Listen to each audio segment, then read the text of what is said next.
Welcome to Film at 50, a podcast that celebrates semi-centennials in the world of cinema. I'm your host, Brian Rowe, and I'm very excited to welcome Tyler Strandberg to the podcast today to talk about kind of an obscure 1972 movie starring Lee Marvin and Gene Hackman and featuring the film debut of the great Sissy Spacek. Today we're talking Prime Cut, released 50 years ago in July 1972. How are we doing, Tyler? I am good. Thank you so much for having me. I'm excited to talk about this. It took me by surprise quite a bit.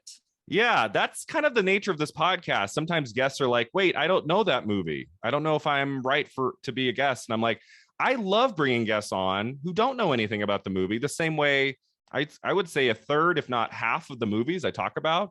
It's why I do this podcast. I don't want to do a podcast where I've just seen everything and I'm going to talk about, like, I like the idea of discoveries and checking out films that otherwise I would never have seen. This is definitely one of them.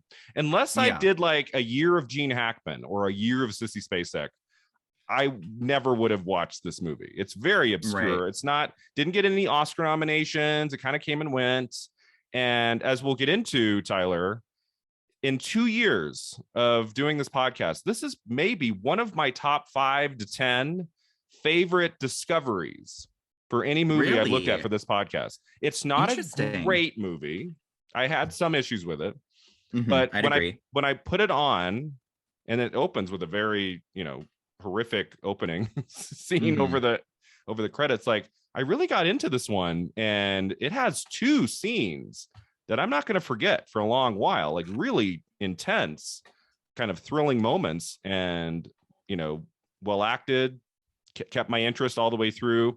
It is a brief 85 minutes, which the older I get, I don't know about you, I admire films that are under 90 minutes. Like, go for it. I had this on my notes, actually. I was going to say, like, if this was made today, I feel like this would be like a 2.5 hour long movie. You know, they would just really revel in all of these like little nuances, but the pace of this just keeps you going. It keeps you on your toes. And I really liked that. Yeah. Today, this movie would be a 10 episode Netflix series. Oh, yeah, definitely. A little mini series. HBO Max. Oh, it'd be a little bit too risque for Netflix. It'd be HBO Max for sure. HBO Max. There you go.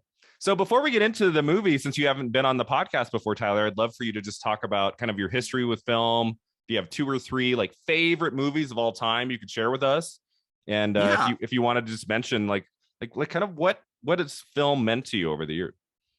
Yeah. I grew up with film just kind of like any other normal kid would. I feel like a lot of times when you hear about cinephiles, you hear them say like, oh, I fell in love with films as a child. I did, I've always liked films, but it wasn't until like high school when it was just a bunch of big blockbusters that I kept seeing over and over again. And I felt like I was kind of just watching the same movies all the time. And I just wanted something a little bit different, and I eventually saw La La Land when that came out. Okay. And that was like my tipping point. That was when I was like, this is amazing. This is so different than anything I've ever seen. I'm a huge musical fan. So I really liked that. And then I wanted to see it win all the Oscars, of course, because I loved it. That's when I got really invested in the Oscars as well. And I wasn't a purist at that moment. I wasn't watching every single film that was nominated. But I was definitely keeping up with the like 10 Best Picture nominees and all of those. Okay. So you wanted La La Land to win Best Picture that night? I did not see Moonlight before. Okay. So that must have been a weird experience for you when your choice won. And then it didn't.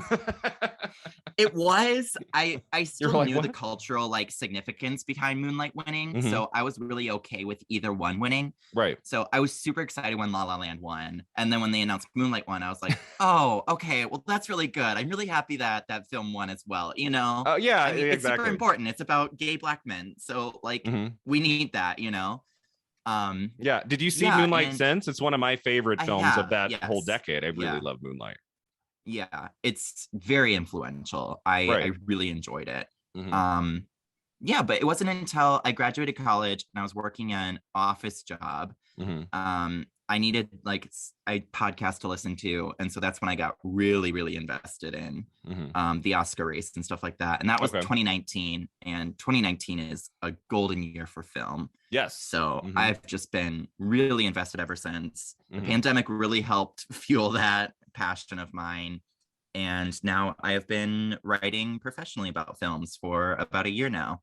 That's awesome. We should mention we both write for In Session Film. What's that experience been like for you? We do. I noticed a lot of your work on there, and I really admire your writing. It helps me a lot with my reached writing. You reached out once and just told me how you were enjoying my pieces, and I was very kind.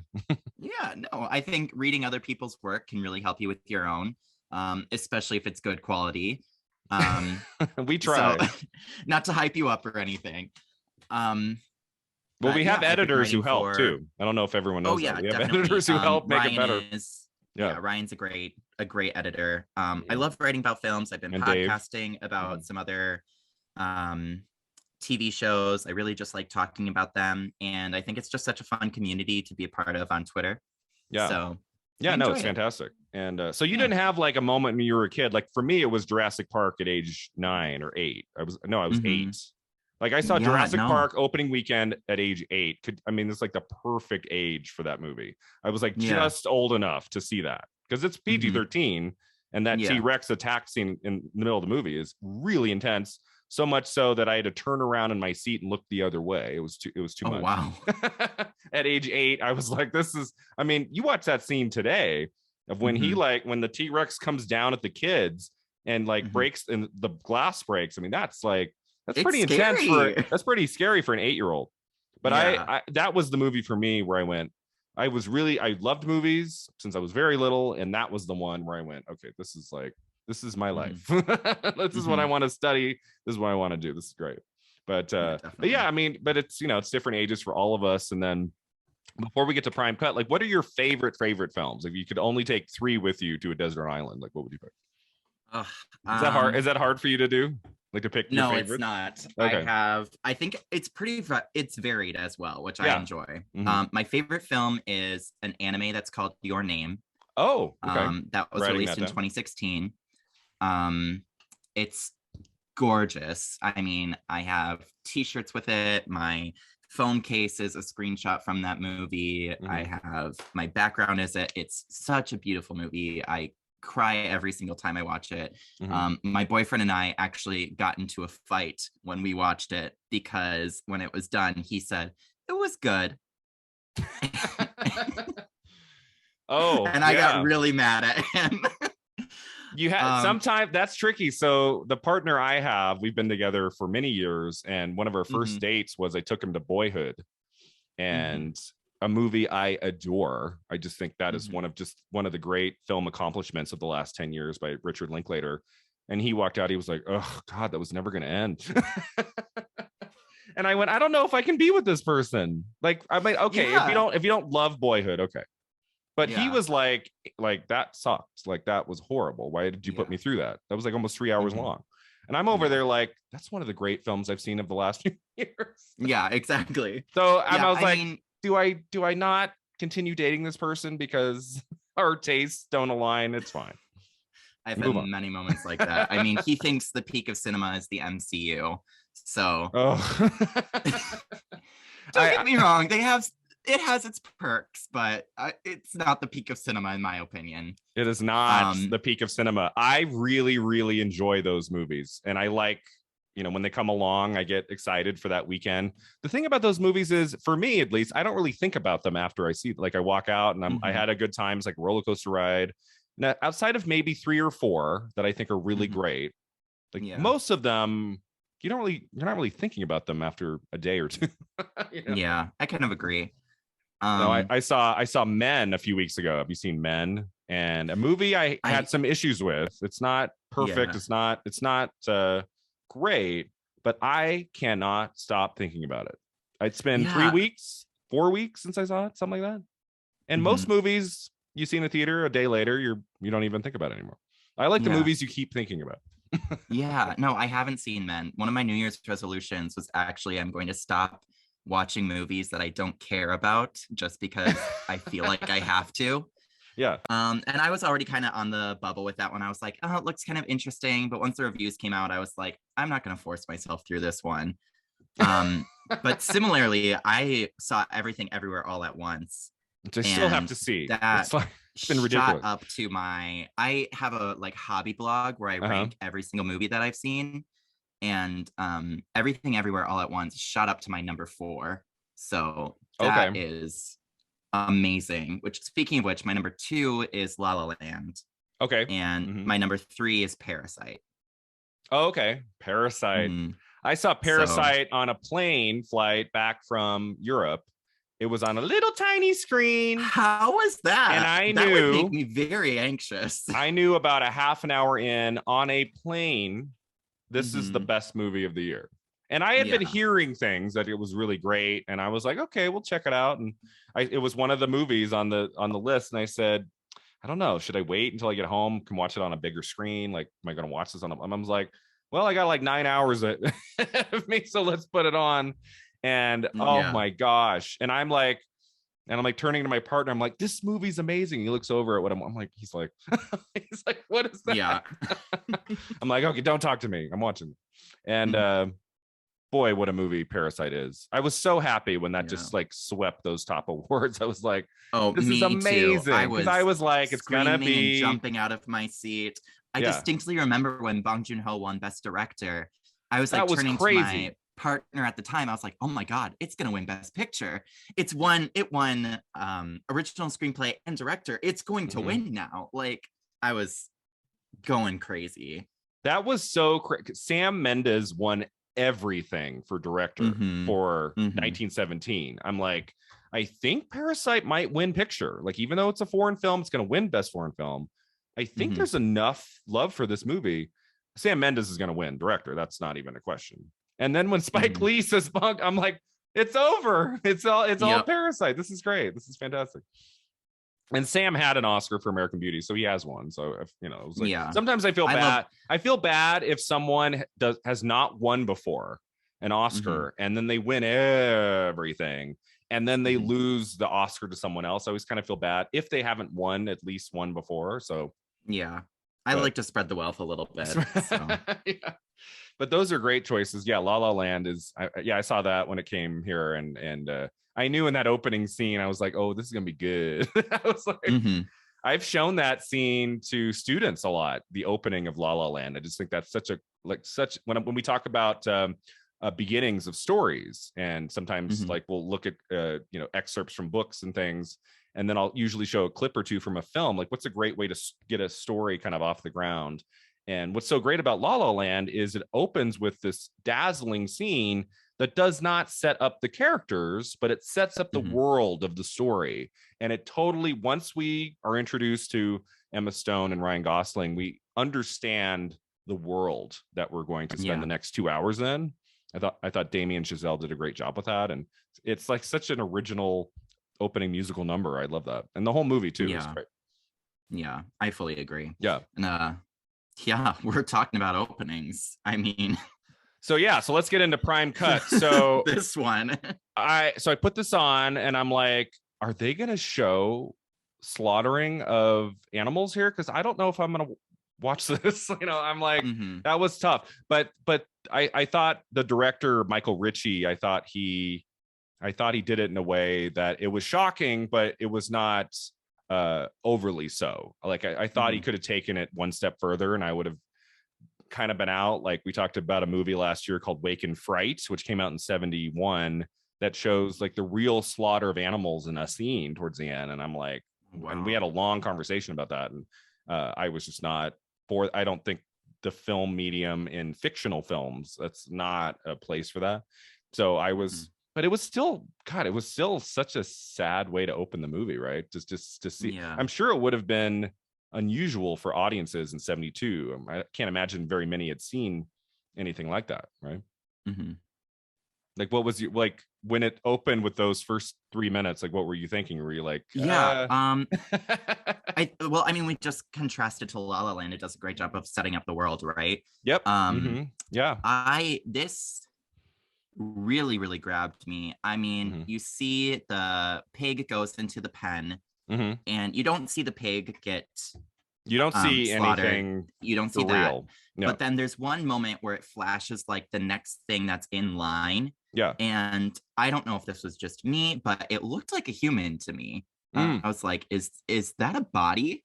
Yeah. And they never fully showed it, but then later when it's on the conveyor belt and you see the watch come down and the shoe come down as well, that kind of confirmed it for me. So I was just like really wrapped up in it the entire time, and I was like, oh my God, what is that? You know what I mean? Definitely grabbed your attention. Had me hooked. Yeah. I could not stop watching it after that.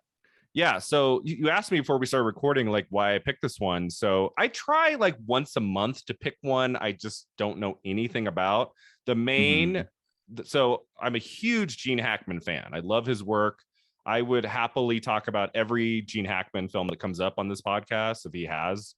And he might even have, he has a Poseidon Adventure at the end of 72. So we'll get into that in a few months.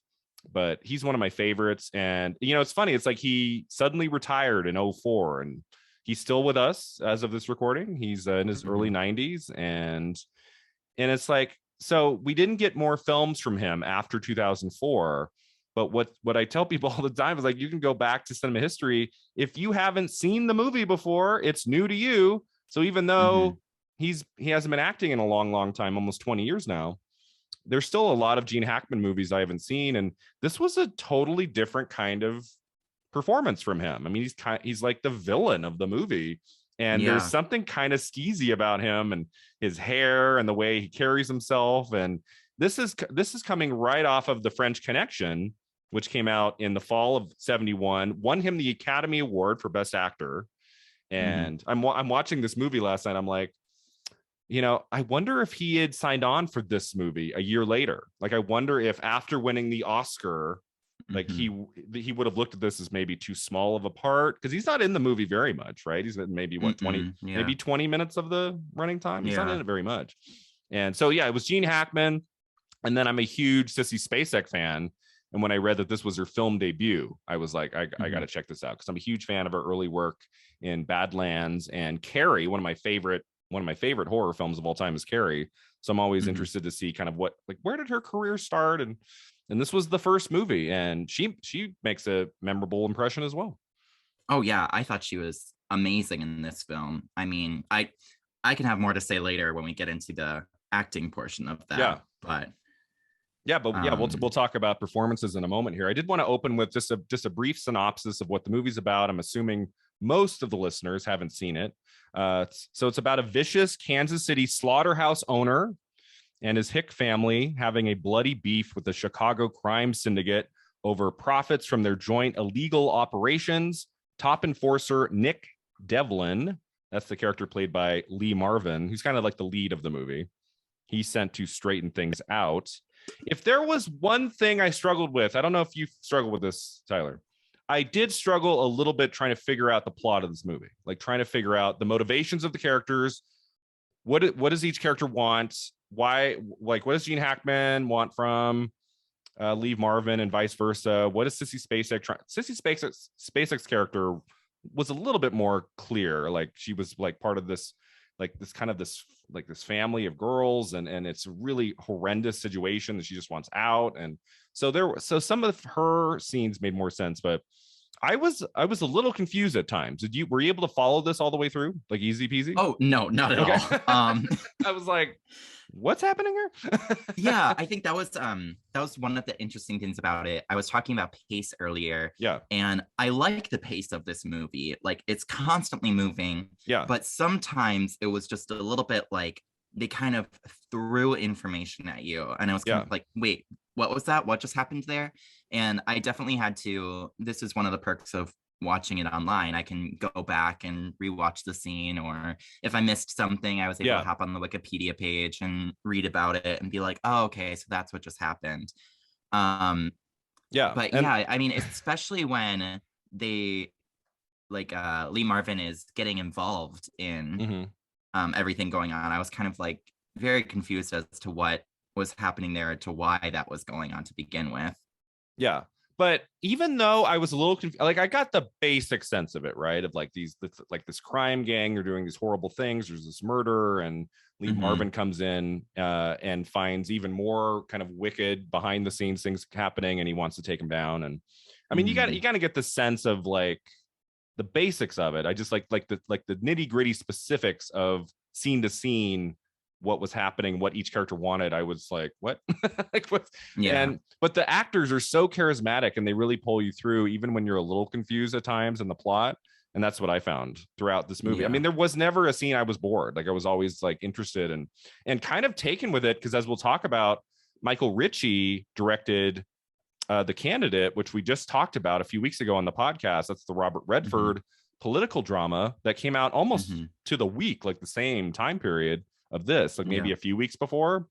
And The Candidate has like some freshness to it, but it's a different kind of genre. There's not scenes in The Candidate where you're like afraid for the character's life or anything like that. Yeah. So it's like a kind of a leap to this material. I was like, okay, this is Ritchie too.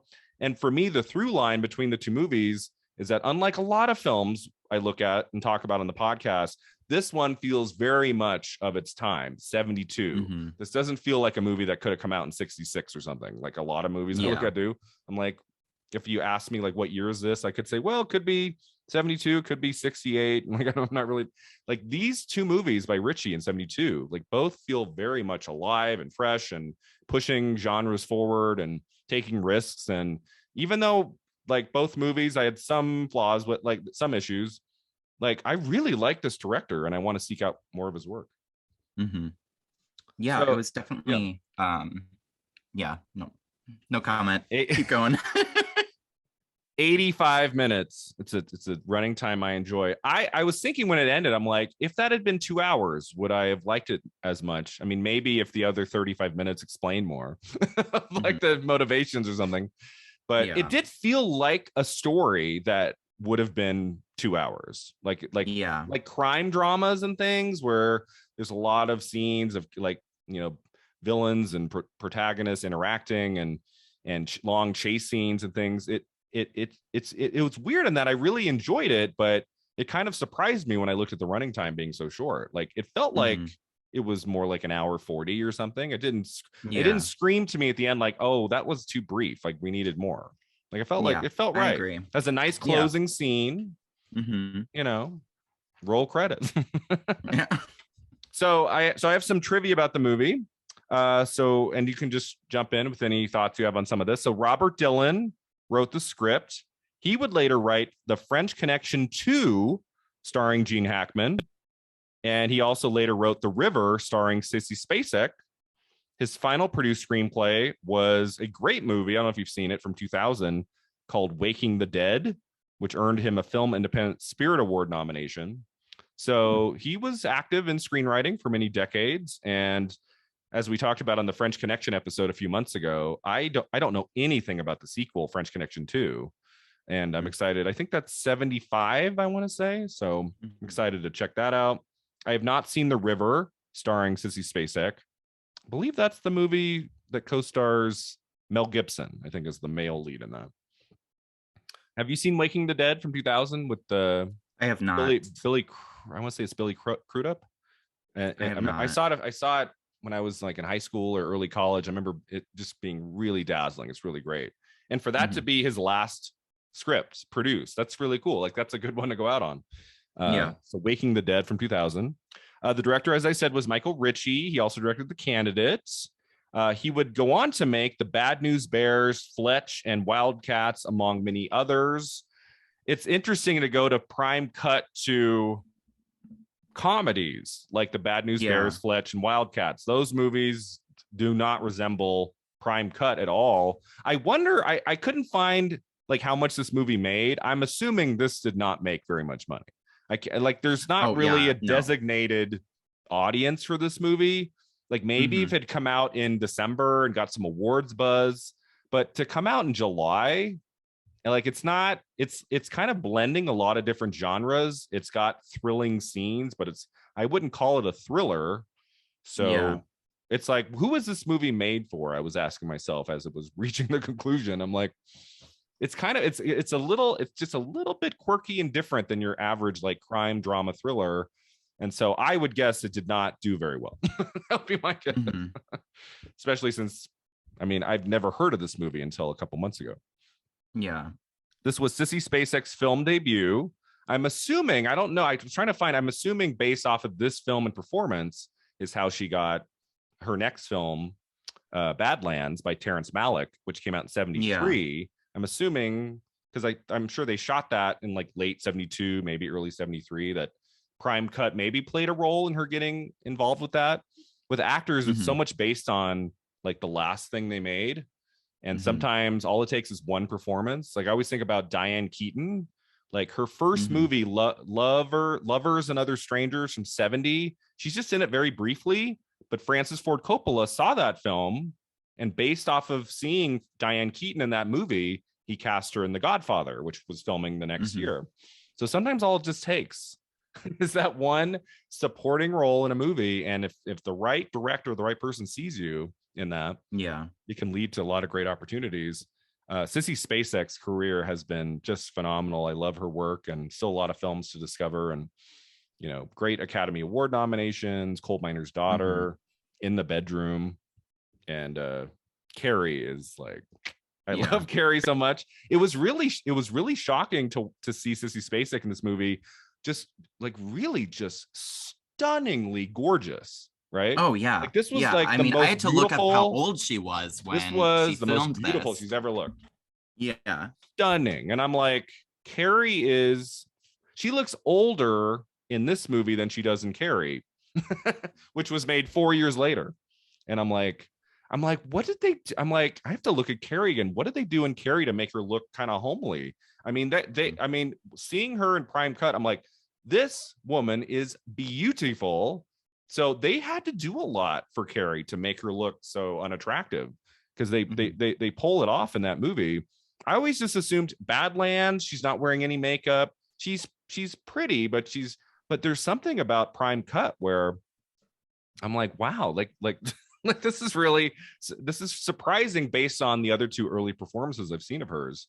She's absolutely gorgeous in this and does a great job in her first movie role. Is not awkward, or like she's got a commanding presence right from the beginning. Yeah, it's so effortless. That was one of the things I noticed about this too. I thought it was interesting how great she looked based off like where she was coming from, if that makes sense. Yeah. I mean, we'll talk about this later in the scenes, but I was like, okay, there is no way that a woman who just experienced that is waking up like fully clean and bathed, perfectly straight hair, like stunning.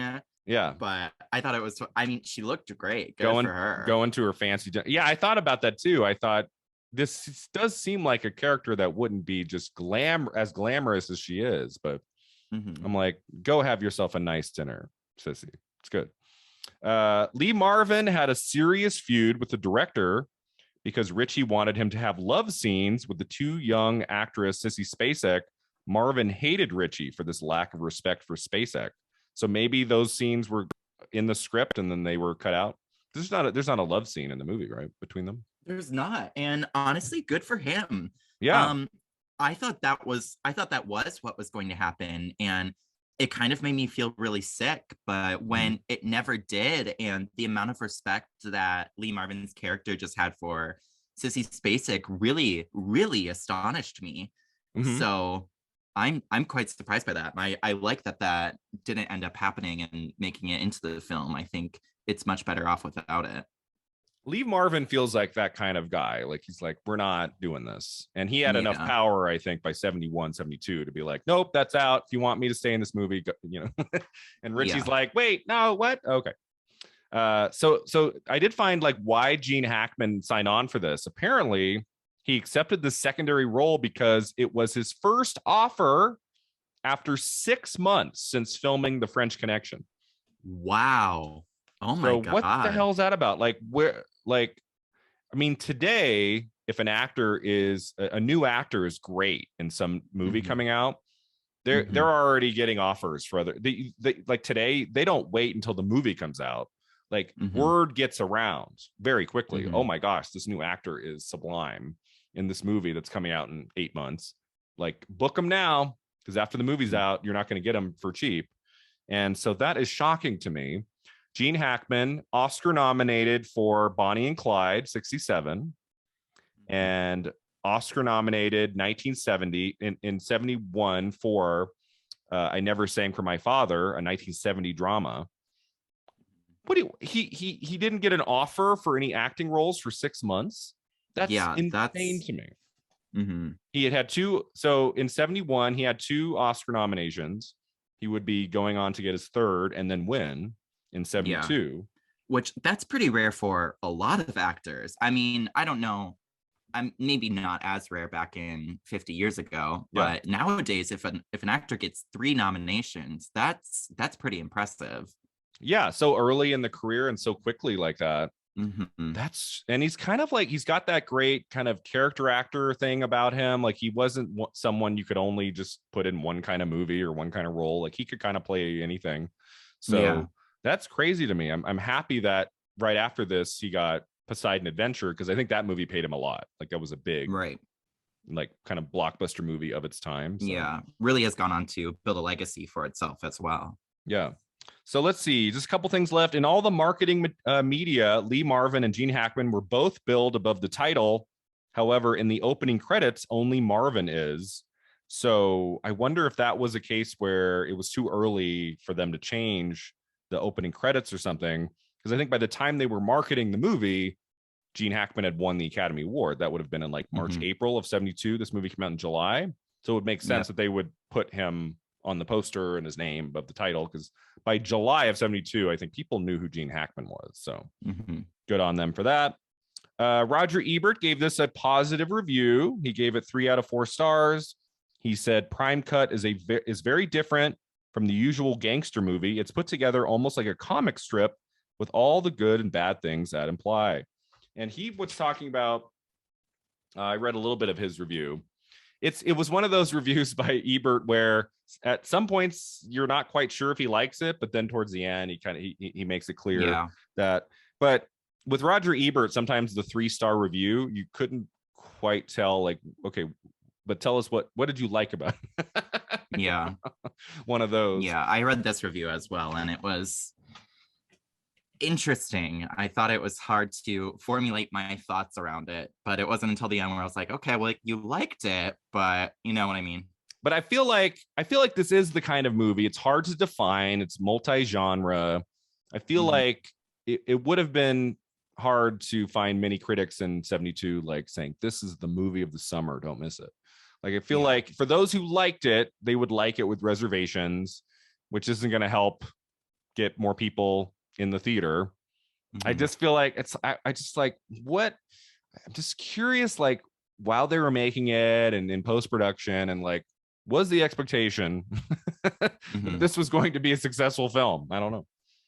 All right, so that gets us into our thoughts on the movie. So overall, kind of, we talked a little bit at the beginning, like, what were our thoughts on Prime Cut? I was very surprised by this movie. I thought that it was very captivating all throughout. I really, really loved the performances throughout this movie. And it was just such like a unique look. I feel, I want to say it was very modern for its time, but I have to keep in mind, like, the 60s and the 70s were a huge like revolution in pop culture and like human rights and civil rights and all of that. So I shouldn't be as surprised by this movie, keeping in the time frame that it was made, but it really did shock me. I think a lot of the themes in this really translate really, really well into today's culture. Right, that's a good point. And that was like I was just saying, I thought especially the portrayal of women was really well done in a very interesting way. It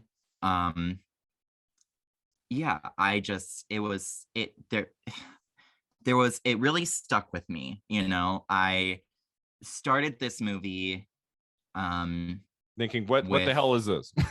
Yeah, exactly. And I actually had to pause it about an hour in because I had to leave for choir.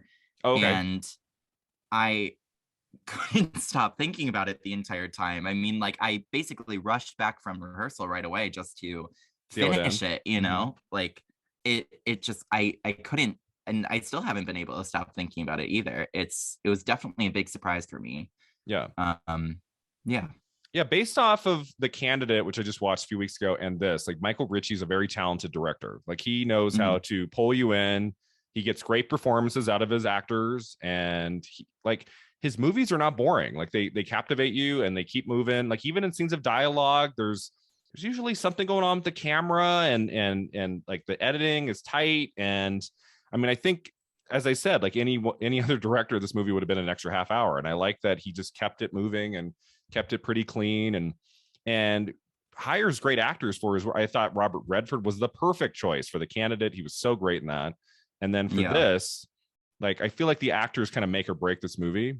And I don't know where he found Sissy Spacek, but she like, without her, I think the movie would be fine. I think she elevates the movie for me. Like, I've found, like, her portrayal and her character situation, and Lee Marvin trying to save her really throughout the second half. Like, I found that really captivating. And yeah, I just was like, and then the movie has two great scenes. The scene on the wheat field it's one of the most captivating scenes I've looked at for this podcast this year. Like, that scene, it's like, and first they're hiding, right? I mean, they are being shot at, and then they get down under the wheat and they're hiding, and then they start to walk away, and you think the scene's over. Did you think the scene was over?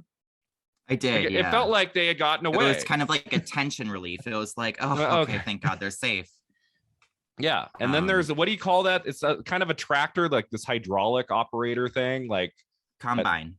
What'd you say? Combine. Okay. Yeah. And it's like, you see it in this wide shot. If you're looking at this on YouTube, I have it behind me here. This great wide shot Michael Ritchie does of the wheat field. So you can really see how far Marvin and Spacek have to walk to get out of this place. And then you just see it in the background, and you're like, oh, they're just doing their job. And then it starts to come at them. And that scene, what does that scene go on for? 3 minutes, maybe 4? Yeah. It's just like, they're just constantly running. She keeps falling. He's picking her up. And then we see like the point of view from the driver, and he's like right on top of them. And I'm like, oh my God. And you look out, and it's not like there's trees or a safe space for them to get to in 5 seconds. It's like, there is nowhere to go. Like, and this guy's coming at him. He's turning. And I mean, it's a field, right? So they can't exactly hide again, because the harvester itself is so wide. I mean, like, he can find him, catch him exactly, eventually, and quickly as well. I'm thinking to myself, this is not a good way to go. Like, this is not a good situation. I mean, seeing those blades turning. Oh my God. Oh, yikes. And especially seeing what it does to the car afterwards. I think that's a really good visual as to what could have happened to them, if it caught up to them. And it's terrifying, but it's really interesting as well. I love seeing the bales of hay with the car parts in them afterwards. And it was like, for a movie that seemed to be kind of a low budget, right? It didn't look like a giant studio movie by any means. And then to see that car come through the wheat field, those two guys who are there with Lee Marvin's character, they jump out of the car, and the car smashes into it. And as you say, it's like another 2 minutes where they just watch the car get eaten alive by this machine, getting car parts spit out. And I'm like, this is so cool that Ritchie took the time to show us this, because you really get a sense of what could have happened to the two actors, like the two main characters there. Like, they would not have ended well. So I just thought that I was like, this is a suspense scene of a movie I don't think I've ever seen before. Like, I'm trying to think, like, is there a horror film, or like, there's a scene at the end of Man in the Moon with the debut of Reese Witherspoon from 91, where at the end, her love interest gets killed by a tractor. But I believe, if I remember correctly, it's off screen and you don't see it. You just, like, it's about to happen, and then we cut to the next scene. and it's maybe like all of a minute or something. But this scene just goes on and on and on. And you immediately put yourself in the shoes of those two of like, what would I do in this situation? And then she fall right before the car comes, like she falls like a big time, like on the ground, like flat on the ground. And he's like trying to, he's like trying to get her up. And I'm like, this is not the time to be on the ground, sissy. Yep. Like, and you see it like right from behind the blades turning as well. Like you see it slowly approaching them. It's oof. It gave me, I loved that. If there's one flaw with the scene, it's that when sometimes we'd cut to in front of Lee Marvin and he doesn't look like he's really booking it. He's kind of like doing this. I'm like, I think if that was right behind you, I mean, I think part of it is the wheat field itself. You can only go so fast. So that's what I was thinking. I'm like, I don't think he can run that fast because he's making his way through this thing. But it did look kind of like in some wide shots, he looks like he's just kind of doing it. I'm like, well, one of the things that is brought up in the review that we were talking about earlier is that Lee Marvin's character never lets go of Sissy Spacek's hand. Right. And so, you know, it could be that he's not running that fast because he has to keep up with her. And if he's running suddenly faster, then he'll pull her down and that'll just eventually slow them down as well, you know? Yeah.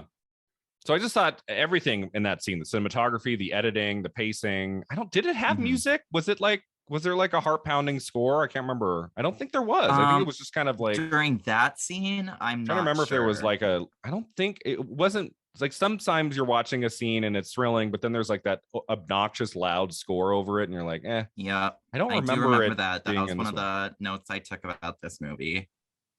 One of your notes was what about the movie, about the score? Yeah, especially during the montage moments. I felt like there was one too many montages. Okay. I don't think for a movie of this length, they need 3 or 4 montages. And the score was just really present over those scenes. Oh, okay. And it was kind of just like a little bit annoying. They needed to get to 85 minutes. Just my personal taste. Yeah. The studio heads came back. They said, so Michael, we like prime cut, but it's 77 minutes. We need to lengthen it. He's like, montage. And he's like, don't worry, I got more B-roll for you. B-roll, here we go. Well, I mean, he was shooting like the Candidate almost around the same time. I mean, give the guy a break. If he couldn't figure out the right length for prime cut, like, you know, maybe he was too busy in post-production or something on the Candidate. The Candidate was definitely the more successful one. It was. The Candidate, Oscar-winning film, won Best Original Screenplay at the Oscars and got a lot of awards and stuff. And yes, definitely the one. And that would be, I feel like that'd be weird as a filmmaker to make 2 films back to back and they both come out around the same time. And one is very successful and then the other one kind of crashes and burns. I wonder if it would help to have that other movie be successful because you're like, okay, well, got one worked. I mean, I kind of feel like it because, you know, nowadays directors take so many years like in between projects, understandably so, right? But if their first one is super successful and their next one crashes and burns, then it's got to be really hard for them to try to get a third project after that. Where here, like the Candidate comes out a few weeks before this one does. And I think this would be kind of easier to forget, like if this was I'm not saying this is a bad movie because we both agree we like it, but it was clearly not as successful as The Candidate, so it's easier to keep a more sustainable career in that sense, but it's got to be difficult to do that much jumping around while directing. I'm always amazed by any director who can make 2 movies back to back. You know, I think about what Steven Spielberg is able to do at times. Like he'll make a big summer blockbuster action movie, and then 6 weeks later he's shooting his historical drama. It's like to be able to like go from one to the next. I mean, you have to be really gifted and know your stuff, you know. Yeah, I think that Chloe Zhao had to take breaks from filming Nomadland to attend like production meetings for Eternals. Oh yeah, I wondered that so too. So she was kind of like doing those at the same time as well. They weren't filming back to back, but production was definitely still in process while they were filming Nomadland. And then Ridley Scott had 2 movies come out within about a month of each other, Last Duel and the Last Duel and I think Last Duel got delayed, right? I think Last Duel was shot like a year before House of Gucci. I think it was like I don't think he went into House of Gucci right away after that. I think it was a longer span of time. But the pandemic kind of pushed a lot of movies back. And I think The Last Duel was meant to come out in 2020, and then that just got pushed back a year, and that's how he had two. But that was a case where I'm like, 84-year-old Ridley Scott has two major dramas coming out in the end of 21. Like, one of these will maybe get him something. Nope. Like, just two movies. He's still working. Good for him. Yeah, he's shooting another movie now, right? I want to say. I'm not sure, actually. He's always shooting something. He'll be keeping busy till the end. Ridley Scott. Maybe he'll win his Oscar one day. But so yeah, I was talking about that. So that scene, that's about what, 50 minutes in, something like it's around the halfway point, maybe a little over the halfway point. And then I thought the shootout at the end was really like the way it's put together, and having kind of the animals surrounding them as they do a shootout. I'm like, okay, we've all seen 1,000 shootout scenes, but this one was kind of different. And, you know, up on the rafters, and they're like running around and they're shooting at Lee Marvin, like, and he's like ducking under all these things. And I'm like, this is kind of an original shootout sequence, especially for a movie like this that was set up kind of in the same space to end it there. And I thought that worked really well too. Yeah, I loved the crash into the greenhouse. Yes, right, and that's a great moment too. You know, especially when earlier in the film you've seen them like interacting like in that space, and it's just depicted as this very luxurious like set that they can just kind of like revel in and enjoy their labors of wealth, so to say. And then just to see it so instantly destroyed and so easily, it was just a beautiful like piece to the final resolution to that movie. Yeah, so that's two huge stunts in this movie. First with the car hitting the tractor and everything that happens, or the and the ending with the truck going into the greenhouse. And it's not only just completely destroys the greenhouse, you see it from above fall like over the truck, and I'm like, this is like these are two huge stunts for what looks to be a very small movie. And so that was kind of thrilling and unexpected for me. I didn't expect those kind of moments. When it started, I was like, okay, this is going to be kind of a quiet drama. That's what I was thinking it was going to be. I was not expecting to be on the edge of my seat in more than one scene. So I thought that worked well. And let's talk about the performances. Lee Marvin, he was the lead of one of the very first films we talked about for this podcast in October 2020, about a 1970 release, Monty Walsh, a Western, which is maybe still to this day my favorite discovery, a movie that I didn't know anything about, that I just put on as one of my early episodes and just fell in love with it. I think it's the only a movie that I watched for the podcast that I hadn't seen before, that I later watched a second time just to watch it again because I loved it so much. And so he was the lead of that with Jack Palance, and it's just this really rich character piece, Western film. Really recommend it.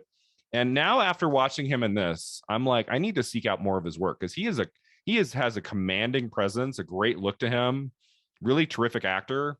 And I'm not sure Lee Marvin is an actor that's talked about very much today, but I think he should be, because there are a lot of films I look at for this podcast where the lead actor is like just not doing it for me. And I'm like, and that's not the case. Lee Marvin draws me in. Like, he's just great. I liked him in this. Yeah, very captivating. Yeah. And then Gene Hackman, as I said, he's only in a few scenes, but he always makes something, no matter how much screen time he has in the movie. Like, he's great in Heartbreakers with Sigourney Weaver and Jennifer Love Hewitt. I don't know if you've seen that movie, but he's just in a few scenes. He's very much a supporting role in that movie, and he's hilarious. And he comes in and he's just like fantastic. And he always just does something interesting with every role I see him in, even if it's a lesser movie. And I thought, like, he could have played this more Lex Luthor, right? Like more of like villainy, and he doesn't. He plays it just like an average guy who's gotten caught up with the wrong crowd and doing the wrong thing. And where we leave him at the end of the movie, I also found very interesting. Like, it's not like your typical like shootout where it's like a, duel to the death at the end between Lee Marvin and Gene Hackman. Like, where we him on the ground at the end, I thought was perfect for that character. Yeah, I mean, so like my mom grew up in rural Minnesota, and has 6 brothers. Okay. So they are all still farmers to this day. And that's interesting that you bring up that he's like a normal person, because that's one of the first things I think of. I think like, oh, I could see something similar like this happening to one of my uncles, just it's not like their main motivation in life or anything, but it's a way for them to make money, and they somehow get wrapped up in it. And it's not like, it's not like they can just lost my train of thought there. Sorry about that. No, but that's absolutely true. And I think in the case of a movie like this, I don't know if you were thinking this I was like, would I have liked this movie if I didn't know who anyone was? You ever think that when you watch a movie? Like sometimes I'll put on a movie and I don't know anyone in it, and it really I get wrapped up in it, and you can really just watch it as a story, and you're not thinking about this. But then there's movies where I like that I kind of know a little bit about the actors and their careers, and this was one of those movies for me. Like if Sissy Spacek's character had been played by an unknown, okay, maybe that would have been okay. But like there was something I took to watching her in this movie, knowing so much about her career, and have seen probably 15 plus movies that she's been in, and just seeing kind of like where she started out. It was really cool. And I wasn't sure. Sometimes when someone has a film debut in a movie, you don't really like, it might just be a scene or two. That's typically at the start of a career, it's not a big role. And I was kind of surprised in a kind of a brief movie where we have 2 giant talents in the lead roles, that the movie does allow a lot of scenes with Sissy Spacek. You get to know her character, you get to understand kind of where she's coming from and what she wants. And she's a big part of this movie. I think she's the 3rd lead of the movie. She's not a supporting character. Would you agree? I fully agree. She blew me away in this movie. I mean, I was writing down, if Best Actress hadn't been so stacked this year, I think that she should have been nominated for this. That would have been, I think it would have gone supporting because she's so new. I think she's, I mean, that's a conversation we always have. Like, where is that difference between lead and supporting? And I feel like it's hurt some actors. Like I always go back to Jamie Lee Curtis in True Lies, which is kind of like right in the middle. And I feel like it's not quite a lead, but it's way more than just a supporting role. So sometimes that can hurt that can hurt an actor. I think that might have been the case with her here, because she is in a lot of the movie. We should mention kind of her introduction in the movie. This film has this depiction of female slavery. We get the scene depicting naked young women in pens being auctioned like cattle. Sometimes the treatment of women in this movie was kind of like took me back. Like I was like, what is happening here? I mean, it makes you really despise these guys, right? Like, it's just like, okay, when Lee Marvin comes in there at the end with his gun, I'm like, here we go. I was like, you know, and I mean, that scene was kind of hard to take. I was like, what is going on here? This is not okay, right? Yeah, this scene blew me away. Yeah. And this is kind of what I mean in that, like, I feel like it's so modern for its time, but at the same time, it's not. Because, I mean, like, sex slavery is something that unfortunately still happens in, like, the world today. And I like that it doesn't treat it as something that's, like, it doesn't taboo almost. Yeah. It really exposes how disgusting this is and how disgusting this industry is. And these women are not treated like humans. They're literally treated like animals, like cattle, just being auctioned off. And I remember sitting there and thinking, like, even if these women are traumatized, there's no way they would just be laying there. I mean, they're pens, they can just climb right out. And it wasn't until later in the scene when he says, like, oh, you got to dope them up a little bit to keep them like calm. And it made so much sense. And that was, you know, also very common today in sex trade. You know, women don't really they rely on these women that they are trafficking just by pumping drugs in them constantly. And it's so sad to see that happening. And Sissy Spacek talks later in the film that she came from this orphanage where they are raised for that purpose. Exactly. Like that's their only outcome. And it's horrifying. It really blew me away and really, really made me attached to her character. And then in the scene right afterwards, when she goes to dinner, they just put that sheer dress on her. And you know, you can still see her naked body underneath it, but she views herself as like gorgeous. She feels so pretty. And one of the things I love about that is Lee Marvin's character doesn't be like, no, you need to modest up. You know, he sees her feeling empowered and feeling happy, and he allows her to do that. And when she's getting stares at the restaurant, he just treats everyone as if like, well, what are you looking at? Like, you know, this was the scene that like really, really got me. I was so interested after the opening credits, but after this auctioning scene, I was hooked on Sissy Spacek's character and Lee Marvin's treatment, like, of these women. He doesn't even buy her either. He says like he's putting her on account, you know? So he almost frees her in a sense without having to pay for her as well. Does that make sense? Yeah, that was the scene where the movie could have gone in the wrong direction. If he was forcing her to do things that she didn't want to do, I was kind of, okay, I'm out. But there is this sense of like empowerment from her character when she walks into that restaurant, sits down. She's not like kind of like putting her arms in front of her and like, oh, you know, he made me do this. She's like very proud of her body and her self-worth, and having this fancy dinner, something that, you know, she's, as you said, like she's been raised to be kind of like this, like a sex slave, which made for the duality with the animals and the slaughterhouse very interesting too. There seemed to be a comment on the duality there of both. And we do get those shots of these older men like around in the restaurant, like staring, and their older wives being like, stop it. You know? I was asking myself, I was like, would they allow her to sit down in the restaurant? Oh, when her breasts are fully exposed, like under the, I'm like, I don't think I feel like they would say, please come back later. Very much like watching it, and she's going in there, she feels great, she is like, you know, doing her thing, her hair is so sleek, and I was like, you know what, good for you, girl. You do deserve to eat a steak, like looking like a fresh, you know. And of course, I think there was talk that some actors were not interested in playing Carrie because of the opening scene in the shower where there's a lot of nudity, and Sissy Spacek's like, I can do it, I'm in. And I think based on Prime Cut, I'm like, okay, she clearly didn't have, at least in the 70s, did not have an issue with being naked on screen. Because in Carrie, she's naked in the first scene. Yeah, with actors, there's always the narrative of, there's always the reasoning of like, does it serve the narrative? Like, is this nudity exploitative, or does it help like serve who my character is? You know, which that opening scene definitely does in Carrie.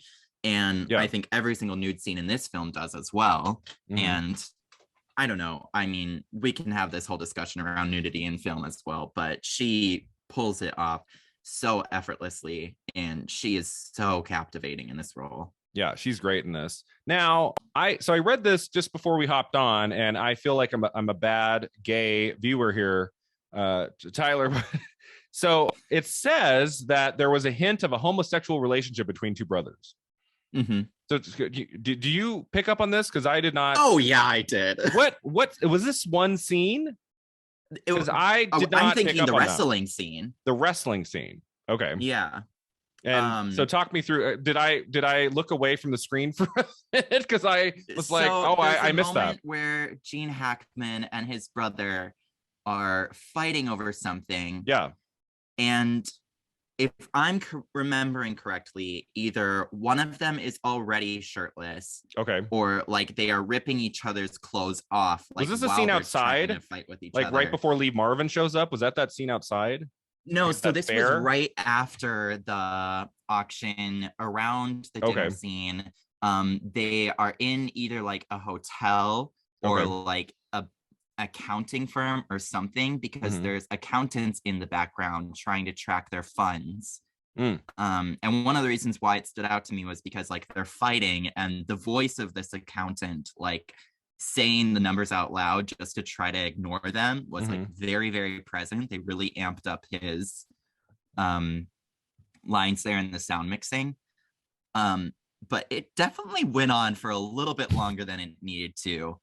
And I remember thinking, like, when they first started fighting, I was like, oh, okay, whatever. We get it. You're, like, we get it. You're two masculine men, like, oh, fighting each other. Yeah. Blah. But then they kept going, and I was like, this is kind of gay. This is a little bit gay right now. I'm sensing some eroticism. That's so interesting. I'm trying to figure out why I didn't pick up on that. I just like it. I was like, wait, what? Homosexual relationship. Well, then at the end too, when Gene Hackman's character was shot, his brother acted like, I mean, it's his brother, right? So someone really close, right? But he acted as if that was like his true lover, love. Okay. I think I just read it as they were brothers and they loved each other. I think that's how I read it. I don't know. I don't know about you. I do not love my family enough like that. Like if I have two brothers, if one of them got shot and fell to the ground, I would run after. I would either run after them or run after the person who just shot him. I mean, I wouldn't just be like, I would like also run after them. I'm saying though, I wouldn't make it a huge deal and lose my mind and try to stab the person who shot him with a hot dog. If that happened to the love of my life, I would lose my mind a little bit. I would maybe think, oh yeah, this wiener is going to stab someone. that's which really also is gay if you think about it. I'll probably watch it again at some point because it is so short, and I'll be looking at that more closely because I just wasn't. I didn't pick up on that one, but. Let's see, any other scenes or performances you wanted to mention, or like anything else about the movie that stood out to you we haven't talked about?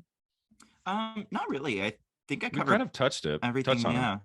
Yeah. I just, it's the kind of movie that I do this podcast for. This is not a film I would have probably watched without this. And I was just like, okay, I have 5 titles to talk about in July.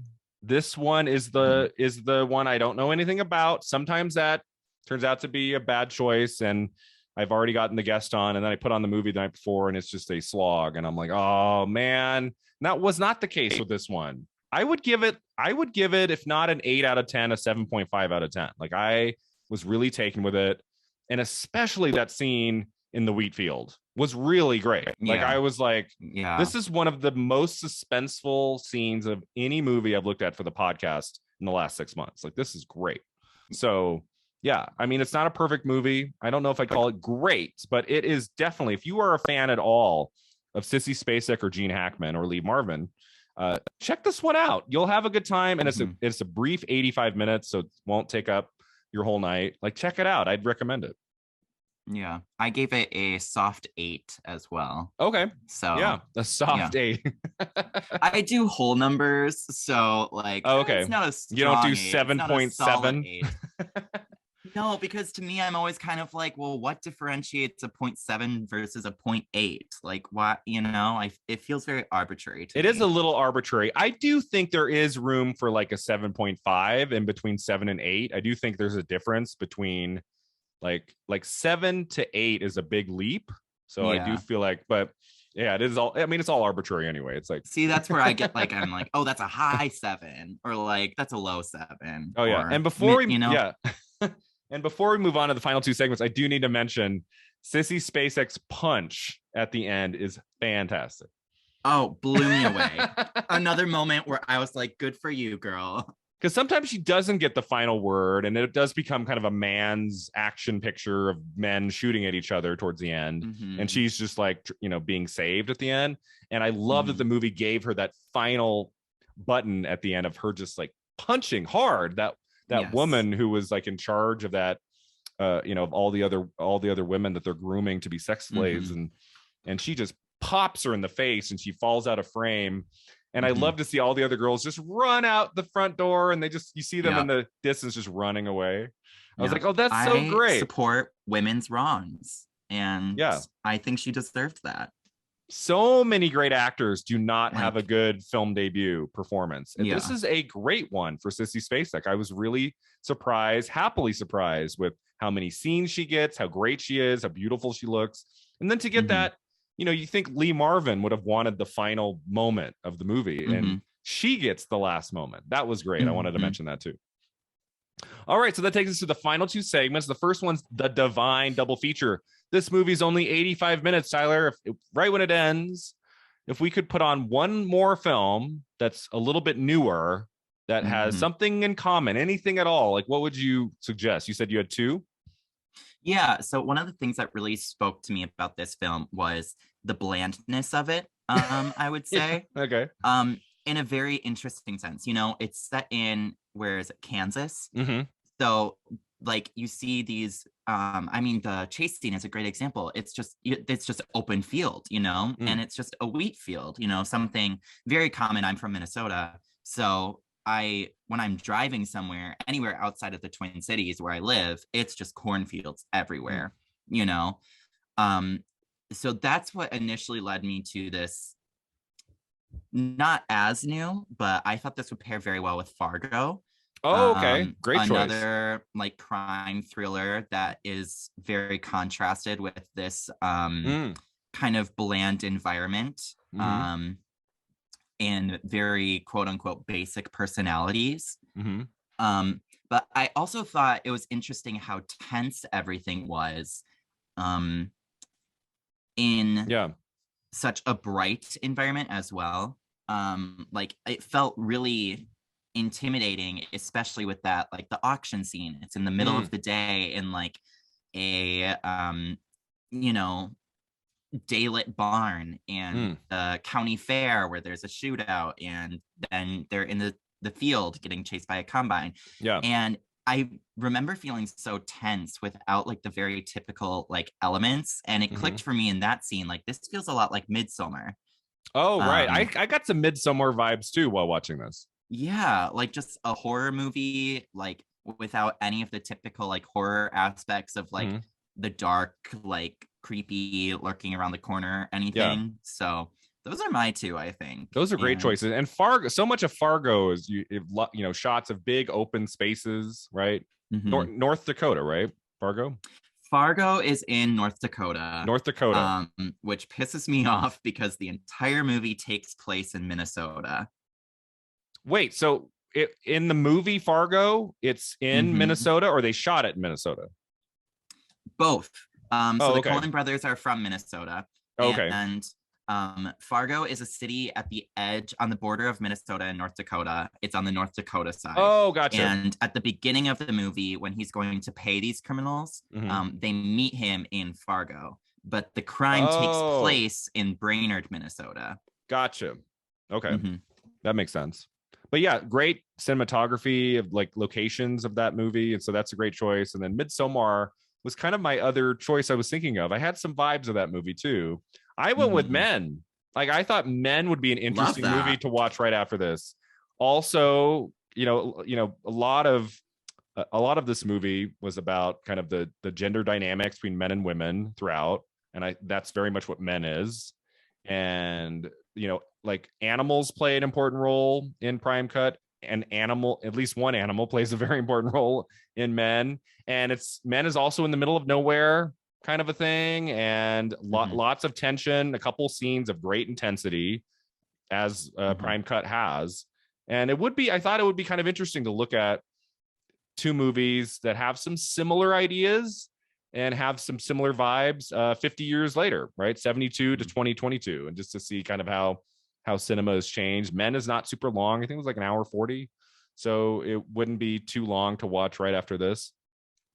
I think that would be a very interesting double feature, would be Prime Cut followed by Men. I would love to hear if any of you do that down the road. I'd love to hear how that went. I think it'd be like an interesting pairing. So I'd go with Men. But yeah, you say Fargo and Midsommar. Those are great choices too. All right, our final segment, Beyond the Flick, we're talking Michael Ritchie. So you said the only film of his you've seen outside of Prime Cut is his other 72 release, The Candidate. So when did you see The Candidate? I saw that actually a few weeks ago when I was preparing for this podcast as well, and trying to watch other. And I noticed that also came out pretty recent, or right before this. So I was like, oh, that's just the perfect one to watch for this. Whenever a guest tells me that they watched another movie in preparation for this, I get very happy.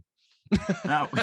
Because I'm like just as long as they look at the film we're talking about is kind of my hope. So when a guest comes in, it's like, oh, I spent the last couple of weeks, I looked at 3 other titles of this actor we're going to talk about, or another movie by the director, and blah blah blah. And I'm like, really? For me? Oh, that's nice. That's awesome. I try to do my research. I hope you like The Candidate. Did you enjoy it?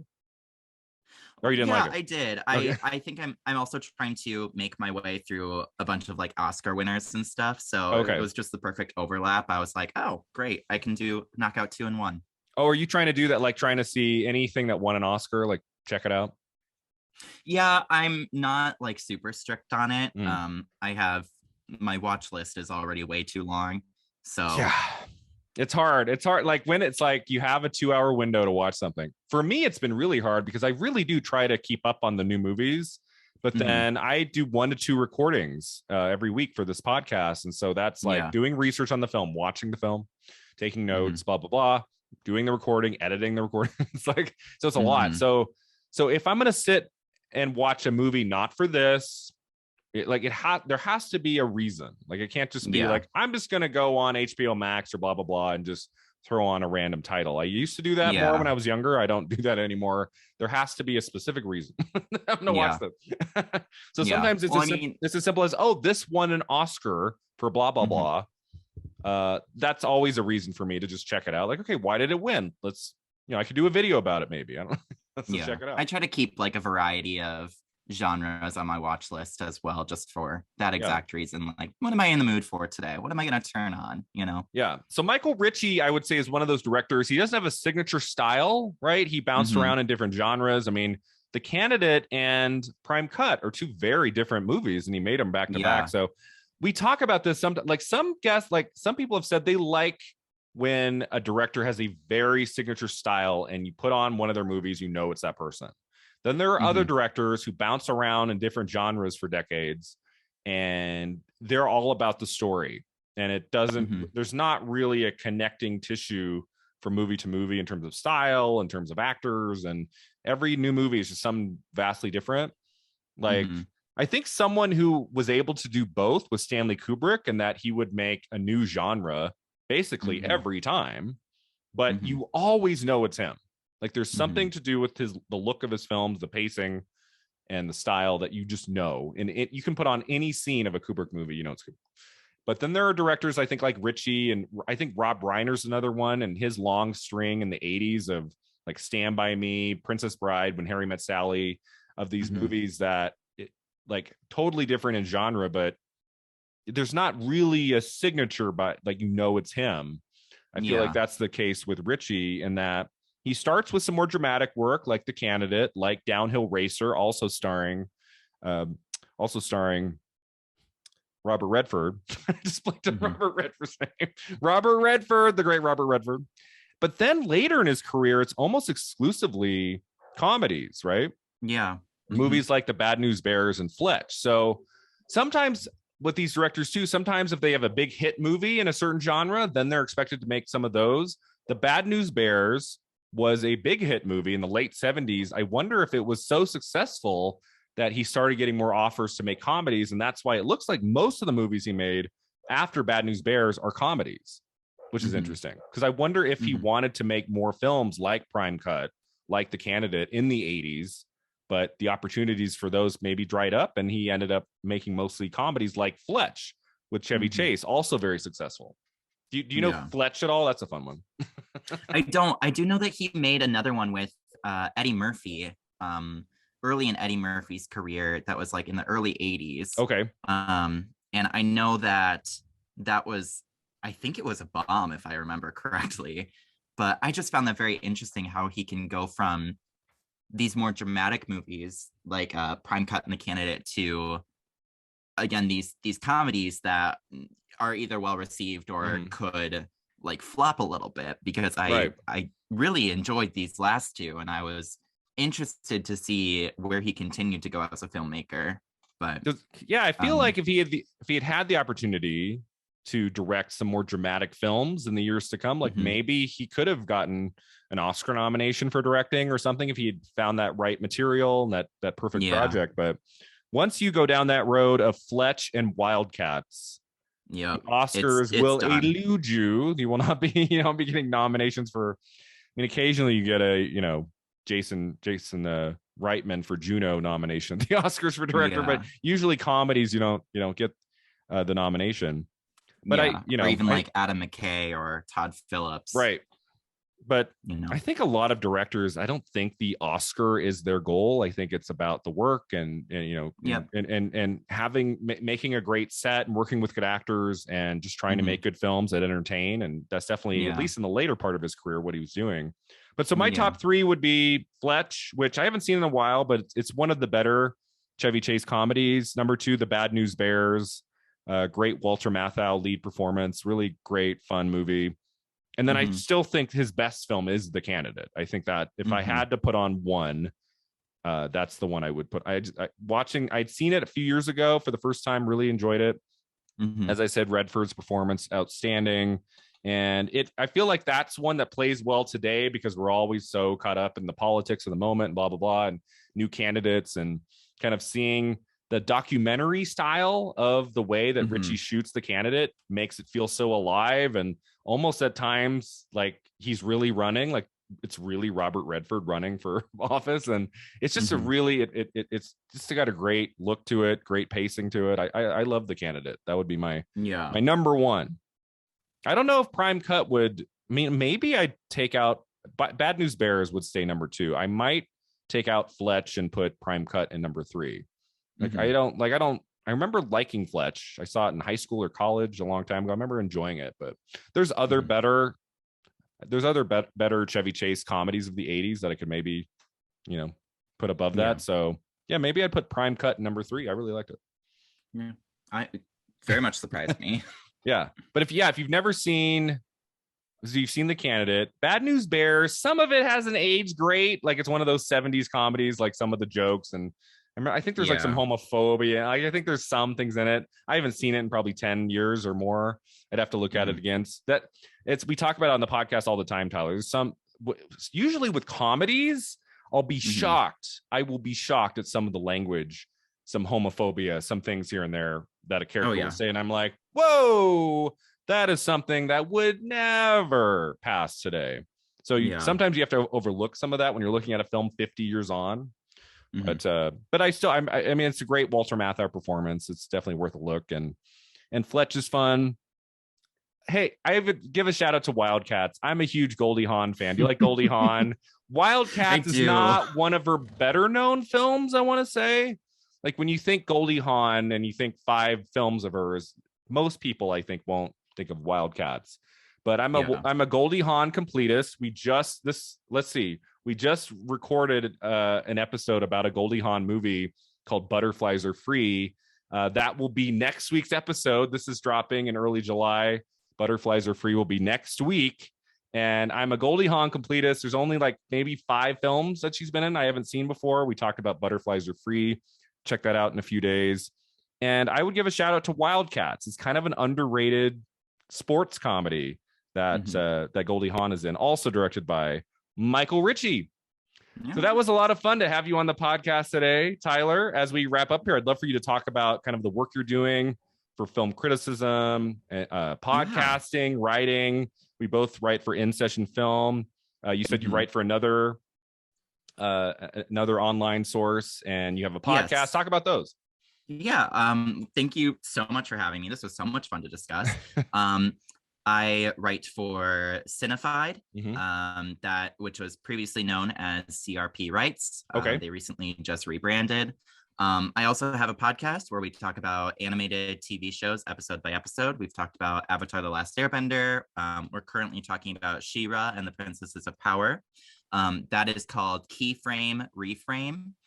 Cool. And that's wherever you listen to podcasts. I'm part of the Minnesota Film Critics Alliance, so if you look at my little blog there, you can pretty much find any of my work. Awesome. We will check that out.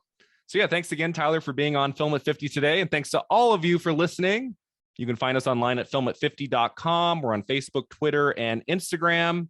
And check out my YouTube channel, Brian Rowe Video. If you like Oscars, Academy Awards history, this is the YouTube channel for you. New videos every week, all about the Oscars.